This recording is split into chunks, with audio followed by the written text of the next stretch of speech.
Un homme de 35 ans était jugé ce jeudi 28 novembre 2024 devant le tribunal correctionnel de Perpignan pour menace de mort via Internet à l'encontre d'une ex-relation sentimentale et détention de stupéfiants. Une affaire qui a laissé apparaître chez le prévenu une autre réalité, tout aussi effrayante, nourrie d'une haine antisémite. Presque pathologique. Le trentenaire s'est avancé en pleurs et en excuses ce jeudi en fin de journée devant le tribunal correctionnel de Perpignan. Un homme au profil ordinaire qui tient avec cette même banalité des discours de l'ordre de l'ultraviolence. Addict aux réseaux sociaux, ce salarié dans le secteur du nettoyage a sympathisé avec la plaignante sur un salon de discussion en ligne. Une relation sentimentale virtuelle, personne ne sait même dire s'ils se sont rencontrés physiquement, qui a tout à coup viré aux injures et aux menaces de mort via ce même fil internet.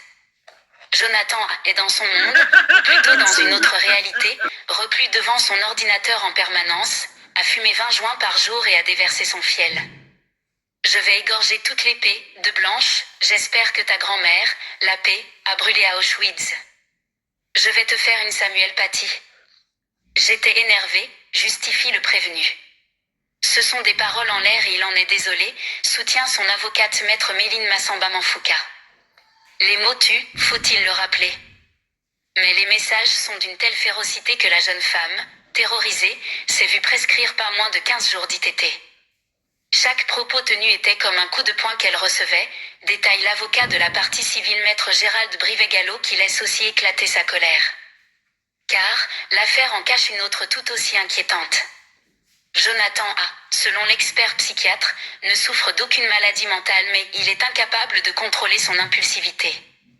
Il a d'ailleurs été condamné à plusieurs reprises pour des faits de violence. Parmi ses antécédents, il a notamment mis le feu à un camion à l'intérieur duquel se trouvaient des prostituées. Mais il tient également une chaîne YouTube, suivie par 500 abonnés, où il tient des propos à caractère antisémite, tout en parlant sur d'autres sites des éliminer la race blanche ou s'interrogeant. Tuer du juif, j'en serais presque capable. Lui dont le père juif est décédé lorsqu'il était très jeune. Pourtant, le mis en cause, qui a déjà fait l'objet d'un rappel à la loi pour ce genre de déclaration raciste, ne semble rien y voir de choquant. Je fais de la géopolitique, prétend-il.